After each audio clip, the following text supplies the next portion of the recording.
A lot of times we are our own distractions, but we don't even realize. We blame the enemy for everything. Now, I want you to understand the enemy does play a little part in it, but you don't have to give him power. You don't have to give in to him. So if you don't give in to him, he gets no recognition, like none whatsoever. He can try, but no weapon formed against me shall prosper, okay? You have to speak the word of God over yourself. Whenever he can't get to you through people, whenever he can't get you to do something outside of the will of God, he's gonna try to come through your thoughts. Now, this is why it's important for us to not be idle-minded, because an idle mind is the devil's playground. Like, he can come play and have fun with the idle mind. So whenever you're waking up, your mind is fresh. This is not the time for you to be picking up your phone, checking social media, checking emails, checking messages. Nope, you just woke up. You are fresh out of the spiritual realm. You need to go to prayer right then and there.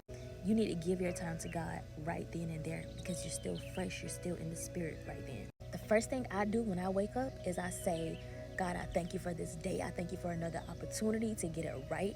I ask that you would use me however you will to edify your kingdom on today. Use me as a vessel to glorify you. I don't know what you're going to do today, but I need you to use me. I want to be used by you. Show me how I can serve your people on today. Show me how I can give glory to your name. Now, I ain't even going to lie. I have my moments where I slip up. I have my days where I slip up. And baby, when I tell you, I pay for it.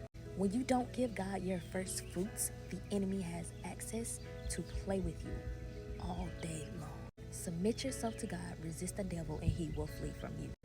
Submit yourself to God first thing in the morning. As soon as you open your eyes, before you even put your feet on the floor, he will come through your thoughts and plague your mind with things that happened in the past to try to scare you, put fear in you, put anxiety in you, make you doubt, make you feel like, nothing is going to work out for you, but you have to keep pushing.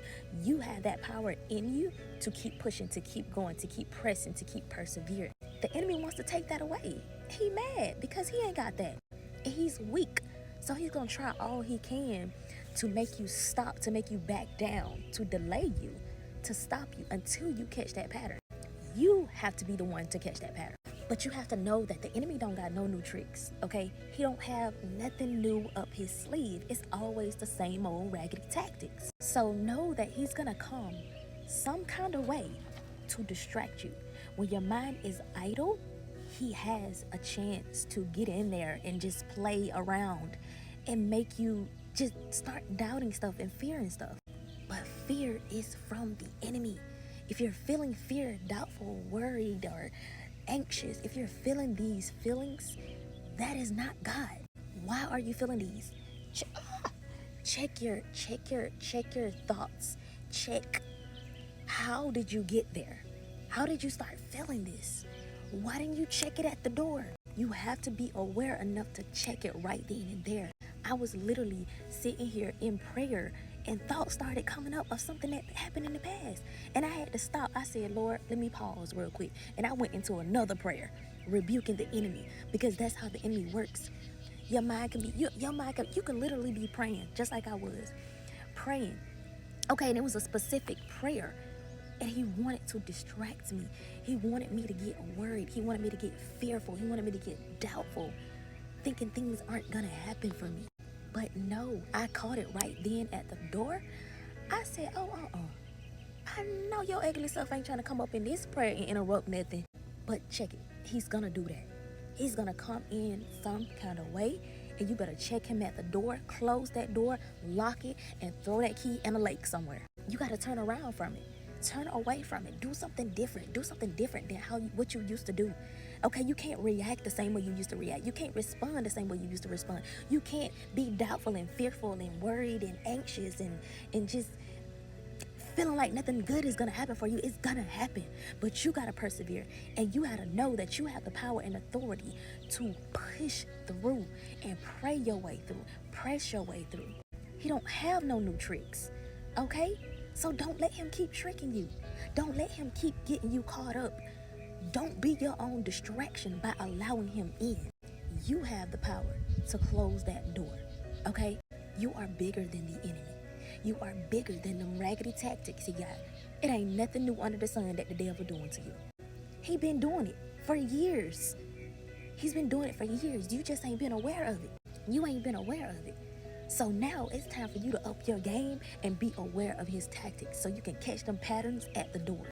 The devil ain't playing with you, so I don't even know why you playing with him.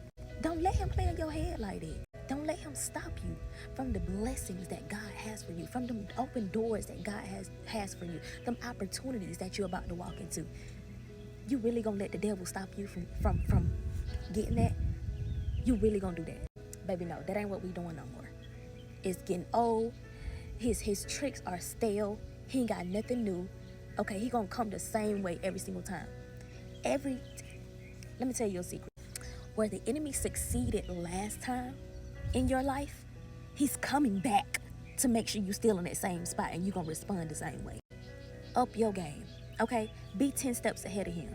Don't respond like that. Know how to respond properly. Know how to break out in a prayer right then and there. Know how to go to war right then and there. Know how to speak life over yourself right then and there. Because if you don't, you are going to stop you from your breakthrough. The enemy only has the power that we give him. Stop giving him credit. He came in and you allowed him to stop you. So you gave him that power. He came in with no power. He just came in to try you a little bit. But the power that you gave him allowed him to stop you. So don't give him no power. Know how to fight back. But when you know how to actually fight back against it and you don't allow him in, you slam that door shut right then and there, you lock that door and you throw away that key, you keep the power. You level up. You move further. You move forward faster. Okay? So you got to believe God faster. You got to believe it quicker. Okay? You got to be aware right then and there. Because if you're not, now the enemy has room. He has an opportunity to come in and play in your mind and trick you. If he can't get to you through people, if he can't get you to step outside of the will of God, he's going to get in your mind. Okay? And if there's somewhere that he's always succeeded, he's going to return every single time. So block the enemy's access to you. Stop being your own distraction. Do not allow him to come in and distract you, to block you, to stop you, to delay you. It's all a distraction to get you thrown off track. And once you're thrown off track, now your blessings are delayed. Now your breakthrough is delayed. Now your level up has been delayed because you gave the enemy power. Stop being your own distraction. Slam that door in the enemy's face. Send him back to the pits of hell where he came from. And go after what it is that God's got for you. You got this. I love you.